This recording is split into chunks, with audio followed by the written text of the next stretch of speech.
जय हिंद, वंदे मातरम। दोस्तों, मैं हिमांशु आज आपकी अपनी क्लास में स्वागत करता हूं और उम्मीद करता हूं हमारे सभी भाइयों बहनों को हमारा तहे दिल से नमन और उनके माता पिता को हमारा चरण स्पर्श, छोटों को प्यार। मैं उम्मीद करता हूं आप सभी लोग अच्छे होंगे, अच्छे से तैयारी कर रहे होंगे। तो आज के जो मैं क्लास में आपके लिए कुछ क्वेश्चन लेकर आया हूं, तो आज के जो क्वेश्चन है ये हमारे पिछले जो एग्ज़ाम हुए उनमें आ चुके हैं और उम्मीद करते हैं कि ये क्वेश्चन हमारे आगे आने वाले एग्ज़ाम में कहीं ना कहीं आपको ज़रूर देखने को मिलेंगे, क्योंकि ये क्वेश्चन मैंने बहुत ही ज़्यादा ढूंढ के निकाले हैं। कुछ ऐसे क्वेश्चन हैं जो बहुत कम लोगों को पता है और जब आते हैं तो आप लोग अब गलती नहीं कर पाएंगे, क्योंकि अगर आप ये वीडियो देखेंगे। चलिए तो वीडियो को स्टार्ट करते हैं और देखते हैं पहला क्वेश्चन। पहला क्वेश्चन है हमारे पास कि कौन सी मुर्गी हरे अंडे देती है। देखिए, आपने देखा होगा कि मुर्गियां तो बहुत सारी हैं और अंडे देती हैं, सारी मुर्गियां देती हैं। तो अब ये पूछा है कि हरा अंडा कौन सी मुर्गी देती है। तो हरा अंडे के लिए जो आपका ऑप्शन है, ऑप्शन तो नहीं है, खैर सभी आंसर ही दिए इस बार मैंने वीडियो में। तो सबसे पहला है नेडी मुर्गी, जो इसका फर्स्ट क्वेश्चन का आंसर है, नेडी मुर्गी है। ये मुर्गी आपकी भारतवर्ष में भी पाई जाती है और भी अन्य देशों में पाई जाती है। और ये क्या करती है कि अंडे का कलर जो होता है हल्का सा हरा होता है, आप कह सकते हैं हरा अंडा देती है। तो ये क्वेश्चन आपका बेटा हर कहीं देखो आपको पूछने को मिल जाएगा। तो आपको इतना बस ऑप्शन ध्यान रखना है कि नेडी मुर्गी है जो हमारा एक हरा अंडा देती है। ठीक है, चलिए आगे बढ़ते हैं क्वेश्चन की तरफ। तो आगे बात करता है, अगला क्वेश्चन है कि ये बहुत पूछा जाता है बेटा सी टेट टेट और भी एग्जामों में। वह कौन सा पक्षी है, पक्षी की जगह चिड़िया भी बोल सकता है, कि वह कौन सी चिड़िया है जो आगे पीछे दोनों ओर उड़ सकती है। देखो, आपने देखा होगा कि छोटी सी चिड़िया होती है कि वैसे अधिकांश चिड़िया बस आगे मुंह करके ही आगे उड़ती है, लेकिन कोई एक छोटी चिड़िया के अपने पंख इतने स्पीड में फैलाती है कि वो पीछे की तरफ भी उड़ सकती है, उल्टा भी उड़ सकती है। तो जो आपका इसका ऑप्शन होगा, मतलब ऑप्शन तो नहीं आगा, इसका आंसर होगा हमिंग बर्ड बेटा चिड़िया है, जो आपका मतलब पीछे की ओर और आगे की ओर दोनों उड़ सकती है आराम से। और इसमें अच्छा एक क्वेश्चन और बनता है कि वह छोटा पक्षी यानी कि वह सबसे छोटी चिड़िया कौन सी है जो फूल जो पुष्प रस सेवन करती है। तो वो भी है, इसका भी आपका आंसर क्या होगा, हमिंग बर्ड ही होगा। और ये बहुत सुंदर सी प्यारी सी छोटी सी चिड़िया होती है। चलिए आगे बात करते हैं क्वेश्चन की। तो अगला क्वेश्चन हमारे पास है, अगला बोलता है कि हीटर के तार किस चीज़ के बने होते हैं। तो देखो, आपको आपके अधिकांश आपने हीटर देखा ही होगा, बहुत सी जगह काम भी होता है हीटरों पे। तो पूछता है हीटर के तार किसके बने होते हैं, किस चीज़ के बने होते हैं। तो इसके लिए आपका आंसर है नाइक्रोम। नाइक्रोम एक ऐसी धातु होती है, नाइक्रोम के बने हुए होते हैं। ये क्या होता है कि चाहे कितना उच्च ताप हो ये जलता नहीं है, इसलिए क्या होता है हीटर के तार हमारे नाइक्रोम के बने होते हैं। ठीक है, तो आगे बात करता है कि अच्छा ये बताइए, लोहे पर जंग लगने से उसका भार में क्या प्रभाव पड़ता है। ये अभी ही आपके जो एग्जाम हुआ था यूपी ट्रिपल एससी का, उसमें पूछा गया था। उसके बाद सी टेट टेट में भी ये काफ़ी बार पूछा जा चुका है। तो सभी हमारे भाइयों बहनों इसको पढ़ लीजिए, ये बहुत इंपॉर्टेंट क्वेश्चन है। अब सबसे पहले बात करता है, ये बताइए अगर जैसे किसी लोहे पर जंग लगती है, बहुत लोगों को कन्फ्यूजन रहता है कि अगर वो जंग लग गई है, खोखला हो गया, यानी कि उसका बाहर घट जाता होगा। नहीं, ऐसा नहीं है। क्यों? उसका देखो, जंग क्या होती है, हमारी ऑक्सीजन की वजह से रिएक्शन कर लेती है वातावरण से। तो पानी और वातावरण से रिएक्शन कर लेती है, जिसकी वजह से हमारे क्या होता है, जंग लग जाते हैं, फूल जाता है दरवाजा वगैरह, जो भी लोहा वगैरह होता है। तो उसमें भार का क्या होता है, भार बढ़ जाता है। ठीक है, पहले जो भार होता है हमारे उस धातु का, उससे थोड़ा और बढ़ जाता है। इसलिए क्या होता है, बढ़ जाता है। इसलिए हमारा इसके लिए ऑप्शन बस एक ही होगा कि लोहे पर जंग लगने से उसका भार में क्या होती है, वृद्धि हो जाती है। चलिए आगे बात करता है अगले क्वेश्चन की, हमारे सौर परिवार में कितने ग्रह हैं। हाँ देखिए, इसका आंसर आपका 8 ग्रह है। देखो 8 ग्रह है, मैंने आपको आंसर भी दिखाया और आपके बाद इसमें फोटो भी दिखा देता हूँ कि पहले हमारे क्या होते 9 ग्रह माने जाते, लेकिन प्लूटो है उसको अब हमारे ग्रह से हटा दिया गया। तो जो आपके 8 ग्रह हैं ये कौन कौन से हैं, मरकरी है, वीनस है, अर्थ है, मार्स है, जुपिटर है, सैटर्न है, यूरेनस है और नेपच्यून। देखो मैंने सारे क्रम में लगा दिए।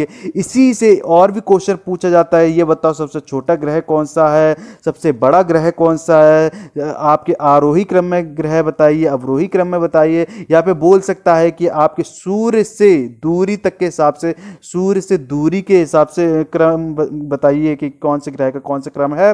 ठीक है, पृथ्वी की बहन पूछ लेता है, पृथ्वी की सहेली पूछ लेता है, लाल ग्रह पूछ लेता है, काफ़ी क्वेश्चन बनते हैं इसका। सुबह का तारा पूछ लेता है, भोर का तारा पूछ लेता है, शाम का तारा पूछ लेता है। तो इस जो हमारे इस क्वेश्चन से काफ़ी क्वेश्चन बन जाते हैं। तो देखो मैंने एक सीरियल में इस लगा रखे हैं सारे, तो इनको आप जरूर ध्यान रखें और जरूर पढ़ लें। ठीक है, चलिए आगे आगे क्वेश्चन हमारे पास चलता है कि किस देश के मूल निवासी को रेड इंडियन कहा जाता था। देखिए आपको बता दूं, पहले जो अमेरिका के लोग थे वो अमेरिका के लोगों को वहां पे क्या कहते थे, रेड इंडियन कहा जाता था। रेड इंडियन क्यों कहा जाता था? क्योंकि वो जो हमारा श्वेत प्रजाति थी वहां की, अमेरिका की, तो वो कुछ कुछ हमारे इंडियन की तरह दिखती थी। इंडियन की क्योंकि हम लोगों को क्या होता है, श्वेत यानी कि सांवला माना जाता है। सांवला बोल मानते, क्योंकि वो लोग तो बहुत गोरे होते हैं, इसलिए उन्होंने वहां की जो श्वेत प्रजाति थी उनकी तुलना हमसे करके सीधे सीधे बोल दी, अरे ये तो रेड इंडियन है। ठीक है, तो ये पूछा गया है क्वेश्चन, तो इसको आप जरूर याद रखें। सबसे पहले आपका जो टिक लगेगा वो हमेशा किस पे लगेगा, अमेरिका का ही यहाँ के लोगों को कहा जाता है। चलिए अगला क्वेश्चन पढ़ता है कि बोलता कि बिहार का शोक किस नदी को माना जाता है। बिहार का शोक आपको पता है कि किसको माना जाता है, कोसी नदी को माना जाता है। ठीक है, क्यों माना जाता है? क्योंकि हमारे जो कोसी नदी में सावन के टाइम या फिर बारिश के टाइम ये बहुत उफान पर होती है। उफान पर क्या होता है, अधिकांश जो बाढ़ होती है वो इसी नदी में आता है। जब इस नदी में उफान या बाढ़ आ जाती है तो वहाँ के जितने भी एरिया है पानी से बुरी तरीके से धंस जाते हैं, या फिर कह सकते हैं पूरा भर जाता है, पानी चाहे तो बाढ़ टाइप का आ जाता है, तो वहाँ के लिए शोक बन जाता है। इसलिए हम लोग इसको क्या कहते हैं, बिहार का शोक नाम से भी जानते हैं इस नदी को। ये बहुत इंपॉर्टेंट क्वेश्चन है, इसको जरूर याद रखेंगे। चलिए अगला क्वेश्चन की बात करते हैं कि महाराष्ट्र के प्रथम मुख्यमंत्री कौन थे। ठीक है, महाराष्ट्र के देखो प्रथम मुख्यमंत्री वाई बी चौहान थे। देखो मैंने इनकी फोटो भी लगा रखी है, ये है हमारे महाराष्ट्र के प्रथम मुख्यमंत्री वाई बी चौहान, तो इनको जरूर याद रखेंगे। चलिए अगली बात करता है कि किस भारतीय राज्य में विशाखापट्टनम बंदरगाह है। तो देखो जो सी पोर्ट है विशाखापट्टनम की बात करता है, आंध्र प्रदेश में है। तो देखो आपको ये जो बंदरगाह है ये जरूर याद रखेंगे। मैं इनकी अलग से आपके लिए वीडियो बना दूंगा, जितने भी हमारे पोर्ट हैं। जैसे कि आपको पता ही है गुजरात का क्या है, कांडला है ना, और भी काफ़ी हैं, जैसे कि मुंबई के कौन से हैं और बेंगलोर के कौन से, मंगलुरु है। ठीक है, और जैसे कि चेन्नई की कौन से हैं, ये काफ़ी मतलब जो बंदरगाह है ये काफ़ी पूछे जाते हैं, तो ये आपको याद रखना है जरा। ठीक है, मैं इनके लिए आपके लिए अलग से वीडियो बना दूंगा। ठीक है, चलिए आगे बात करता है कि अगला क्वेश्चन है कि लाश का मतलब ये देखो बोल रहा है कि लाश कितने साल पुरानी है, ये हम कैसे पता लगाते हैं। देखो आपने पता वो फॉरेंसिक लैब में ले जाते हैं या फिर पोस्टमार्टम करते हैं, तो कहता है कि इसकी डेथ कितनी पुरानी हुई है, कितनी देर पहले हुई है, या फिर ये लाश कितनी देर की है या कितनी साल पहले की। जो ममीज़ मिलती हैं कितने साल की पहले की ममीज़ है, तो उनका पता कैसे लगाते हैं? तो बेटा उनका देखो पता ऐसे ही लगाते हैं कि जो बॉडी हमारी होती है उसके पास कीड़े होते हैं, उनके पास जो आसपास कीड़े जमा हो जाते हैं, तो उन जो छोटे छोटे माइक्रोब्स यानी कि छोटे छोटे कीड़े मकोड़ों को देख के पता लगा देते हैं हाँ ये लाश कितनी पुरानी है या फिर इस व्यक्ति की डेथ कितने पहले हो सकी है। इसके अलावा भी बहुत सारी पोस्टमार्टम के जरिए हम लोग बहुत सारी चीज़ें जरिया पता करते हैं कि इसका व्यक्ति की जो डेथ हुई है कैसे हुई, किन कारणोंवश हुई है, इन सब का भी पता हम लोग किसी तरीके से लगाते हैं, ऐसे ही लगाते हैं क्योंकि पोस्टमार्टम वगैरह इसलिए तो किया जाता है। चलिए अगली बात करता है विश्व की सबसे बड़ी जेल कौन सी है। तो अब आपको पता है इसका नाम क्या लगाएंगे, तिहाड़ लगाएंगे। आप हिंदुस्तान की कह सकते हैं, हिंदुस्तान की सबसे बड़ी जेल किस नाम से है, तिहाड़ जेल से। और ये कहां पर स्थित है, सबसे पहला तो क्वेश्चन ये पूछता है कि ये तिहाड़ जेल कहां पर स्थित है। आपको पता होना चाहिए तिहाड़ जेल दिल्ली में स्थित है। ठीक है, देखो मैंने आपको ये दिखाती है तिहाड़ जेल। अभी आपका एक नया क्वेश्चन बन सकता है कि जो निर्भया कांड था उनके जो दोषियों को फांसी दी गई है, तो ये पूछा जा सकता है ये बताइए कि निर्भया के दोषियों को फांसी किस जेल के में दी गई है या फिर उनको कहां रखा गया। तो आपके पास ऑप्शन होगा कि उनको तिहाड़ जेल जो दिल्ली में है उसमें दी गई थी। ठीक है, चलिए और ये भी पूछा जा सकता है कि फांसी का वक्त किस बजे मतलब कितने बजे होता है। तो आपको पता होना चाहिए कि सूर्य उदय से पहले या फिर बोल सकते हैं सुबह के 5 बजे से होता है। ठीक है, चलिए आगे बात करते हैं कि पृथ्वी चांद से पृथ्वी कैसी दिखाई देती है। देखो भैया आपको पता है कि चांद से पृथ्वी हमारा जो ग्रह बोला जाता है नीला ग्रह बोला जाता है। ठीक है, ब्लू प्लेनेट बोला जाता है। तो चांद से हमारी पृथ्वी कैसी दिखाई देती है, नीली दिखाई देती है। देखो ऐसे दिखाई देती है, ये देखो चांद की सतह और जो हमारी पृथ्वी है नीली दिखाई दे रही। अब नीली क्यों दिखाई जाती है तो आपको पता होना चाहिए कुछ फैक्ट्स कि हमारे जो पृथ्वी पर 75% 70 से 75% हमारे क्या पानी ही पाई जाती है। यहाँ पे कैसे देखो हमने इसको इसमें एक्स्ट्रा फैक्ट्स लिख रखे हैं। पृथ्वी चांद की तुलना में तेजी से घूम रही है, इसलिए कभी कभी ज्यादातर महासागर महाद्वीप नीले दिखाई देते हैं। इनके अलावा पृथ्वी पर संभावित रोशनी दिखाई देती है। ठीक है, तो ये कि हमारे जो प्रकाश पड़ता है तो पानी का कलर कैसा होता है, हमारा ब्लू ब्लू पड़ जाता है। देखो हम लोग यहाँ से देखते हैं हमारा आसमान भी ब्लू ही दिखाई देता है, इसलिए हमारे किसी भी अगर देखेंगे प्लेनेट से तो हमारी पृथ्वी का कलर कैसे दिखाई देता है, नीला दिखाई। क्यों? उसके चारों तरफ पानी है।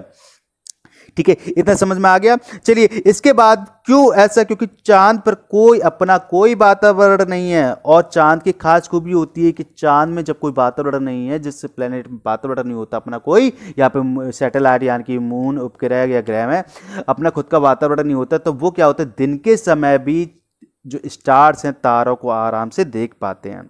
ठीक है, ये बात जरूर ध्यान रखिए क्योंकि इनसे क्वेश्चन जरूर बनते हैं। चलिए आगे बात करते हैं कि कैसे भविष्य की धातु कहा जाता है, तो आपका आंसर हो जाएगा टाइटेनियम। टाइटेनियम एक बहुत महंगी धातु भी है और ये क्या होता है, ये कम गलती है, मतलब जल्दी नहीं खत्म होती है, काफ़ी लंबी चलती है और इसकी देखो रिंग भी बनाई जाती है। टाइटेनियम बहुत महंगा धातु बोली जाती है, इसकी रिंग बनाई जाती है। पहले तो गोल्ड बहुत चलता था, अब तो डायमंड लेकर अब टाइटन भी होता है, इनसे भी महंगा आता है। तो ये देखो टाइटन की कुछ छड़ हैं, कुछ स्टोन वगैरह, ये देखो टाइटन दिख रहा है। चलिए आगे देखो, मैंने अब ये तो हमारे कुछ क्वेश्चन जो इंपॉर्टेंट थे वो खत्म हो गया। अब बात करते हैं कुछ रोग की जिनके कीटाणु या वाहक हैं कि ये किसके वजह से होता है, ये बहुत इंपॉर्टेंट है, इनको जरूर समझेंगे। मलेरिया आपको पता है, मलेरिया किससे होता है, एनाफ्लीज मच्छर से होता है। मलेरिया किससे होता है, एनाफ्लीज मच्छर से होता है। क्यों होता है? और हाँ ये पूछता है कि मलेरिया किससे होता है, तो आपको ये लगाना जो मादा एनाफ्लीज होती है, ठीक है, मेल नहीं होता भैया, मेल तो फालतू में ही बदनाम है। असली काम की जड़ तो असली जो है वो तो मादा ही होती है। ठीक है, तो आपको ये पता लगाना बताना है कि हमेशा मलेरिया का जो वाहक कीट होता है वो मादा एनाफ्लीज मच्छर होती है। ठीक है, मच्छर नहीं मच्छरिया होती है आप कह सकते हैं। ठीक है, चलिए आगे बात करता है तो बोलता है कि पीत ज्वर या डेंगू बोलते हैं, डेंगू बोलते हैं, ये भी मच्छर से ही होता है। तो इसका जो होता है क्या नाम होता है, एडिस। ठीक है, एडिस नाम होता है, जो इसका वाहक कीट होता है उसका नाम क्या होता है, एडिस नाम होता है। ठीक है, आगे बात करता है हाथी पाव। हाथी पाव किससे बनता है, फाइलेरिया जिसको बोलते हैं। क्या हो गया इसको, फाइलेरिया हो गया भैया, तो क्या किससे हुआ, ये होता है क्यूलैक्स, एक होता है क्यूलैक्स होता है जीवी की, तो उससे ये क्या होता है इसको हाथी पाव। हाथी पाव में क्या होता है, आपके जो पैर होते हैं वो बहुत ज़्यादा स्वेल कर जाते हैं, यानी कि फूल जाते हैं, मोटे हो जाते हैं। तो ठीक है, तो इसको हम लोग हाथी पाव भी बोलते हैं, एकदम हाथी के पैर जैसे दिखते हैं, आपने देखा होगा। चलिए अगली बात करता है, ये बताइए अफ्रीकन निद्रा रोग, जो निद्रा रोग होता है, बहुत लोगों को नींद ही चढ़ी रहती है सारे दिन, तो वो किसके वजह से होती है, सीसी फ्लाई होती है, यानी कि सीसी मक्खी के कारण होती है। ठीक है, ये भी समझ में आ गया। आगे बात करता है प्लेग रोग। प्लेग रोग में क्या होता है इसका वाहक भैया, प्लेग रोग का मतलब पिस्सू पड़ जाते हैं, छोटे छोटे कीड़े पड़ जाते हैं शरीर के अंदर। ठीक है, उसको हम लोग प्लेग रोग बोलते हैं। ये किससे होता है, पिस्सू से होता है। ठीक है, इतना बात ध्यान रखेंगे। चलिए आगे बात करता है काला आजार। काला आजार किससे होता है, बालू मक्खी से होता है। ठीक है, बालू मक्खी से आपको पता होना चाहिए। आगे बात बोलता है लैप्सिंग बुखार, ये किसके कारण होता है, इसका वाहक कौन होता है, कौन सा वाहक कीट होता है, तो भैया खटमल से बच के रहना। ठीक है, खटमल बड़ा खतरनाक होता है, कपड़े में घुस गया तो काट खाएगा। तो आपको क्या है, इसका जो वाहक कीट होता है वो खटमल होता है। ठीक है, आगे बात करता है कि टाइफाइड डायरिया एवं हैजा घरेलू मक्खी से होता है। ये बहुत ध्यान रखिएगा, अगर जिसके घर में गंदगी होगी, मक्खी घूम रही होंगी, तो टाइफाइड डायरिया या हैजा तो उसको होना ही होना है। तो आपसे भैया कहता हूं कि सभी बर्तन आपको अच्छे साफ सुथरे रखने, घर की सफाई रखनी है, दूषित पानी वाला बर्तन तो खुला रखना ही नहीं है।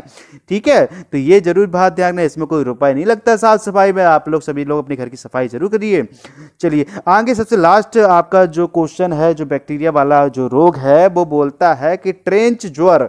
ट्रेंच ज्वर किससे होता है? जूं। भैया देखो, महिलाएं के सर में जुएं बहुत होते हैं, बुरा मत मानना, आप सभी की बात नहीं कर रहा हूँ, ठीक है। महिलाएं के सर में वो जुएं बहुत होते हैं। जुएं होने का कारण देखो ये हो सकता है कि उसके सर में गंदगी रहती है, तो अपना सर जितना से जितना साफ रख सके हैं उसको उतना रखें, और हमेशा उसको वॉश ही करते रहें। तो इससे क्या होता है, जुएं नहीं हो पाएंगे, और जब जुएं नहीं होंगे तो आपको ज्वर भी नहीं होगा। चलिए बेटा, मैंने आपको इतने सारे क्वेश्चन सभी करवा दिए। ये क्वेश्चन बहुत ज़्यादा इंपॉर्टेंट हमारे जो पिछली एग्जामों में आए हैं, और उम्मीद करता हूँ ये 100% आगे आगे आने वाले एग्जाम में ज़रूर आएंगे।